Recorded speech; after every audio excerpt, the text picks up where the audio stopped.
Benvenuti tifosi del Napoli. Lasciate un like al video e iscrivetevi al canale per rimanere sempre aggiornati sulle novità della nostra amata squadra. Grazie. È possibile essere soddisfatti di una sconfitta? È stata una partita diversa da quella di Pisa, dove non abbiamo giocato come il Cagliari. Oggi siamo tornati a essere il Cagliari nello spirito e abbiamo commesso pochi errori. Se non otteniamo punti, non sarò soddisfatto, ma è una partita diversa dalle ultime. Dobbiamo fare di più. Ovviamente, questo non basta per garantirci i punti. Prima sono entrati Esposito e Folorunsho, poi Kılıçdaroğlu. Il controllo di palla del Napoli vi ha fatto andare più in svantaggio? Nonostante il piano di gioco, è difficile contro giocatori di questo calibro. Il merito va all'avversario.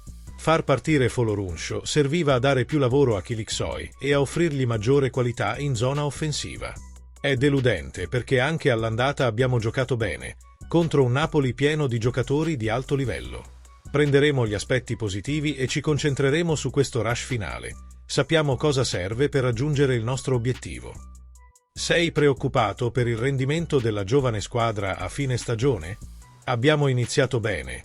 Poi abbiamo avuto una pausa di 3 mesi. Ci siamo ripresi e ora siamo tornati a questo punto. La mentalità è fondamentale, che la squadra sia giovane o esperta. Dipende anche da noi, dallo staff tecnico e dall'ambiente per mantenere la concentrazione. È in momenti come questi che si costruiscono i successi futuri. Torno a casa non soddisfatto, ma sereno, perché mi sono riunito alla mia squadra. Spero che manterremo questo atteggiamento da qui alla fine, in modo da poter raggiungere ciò che vogliamo. Il futuro di Kevin De Bruyne al Napoli sembra ormai certo. Il centrocampista belga, arrivato la scorsa estate, ha ancora un anno di contratto con gli azzurri e, secondo il Corriere dello Sport, non ci sono grandi incertezze sulla sua permanenza nella prossima stagione. Il quotidiano sottolinea che De Bruyne potrebbe continuare a essere un elemento chiave nel finale di stagione, prima di concentrarsi sugli impegni con la nazionale belga. La sua vita sportiva è tornata a essere intensa ed emozionante, anche a 34 anni. La prospettiva è quella di un buon finale di stagione e poi del quarto mondiale della sua carriera, si legge nel testo. Come Lukaku, anche il nazionale italiano è stato convocato per le amichevoli contro Stati Uniti e Messico, tornando in nazionale dopo diversi mesi di assenza. Con il contratto ancora in essere e la voglia di rimanere competitivo, il futuro di De Bruyne al Napoli sembra definito.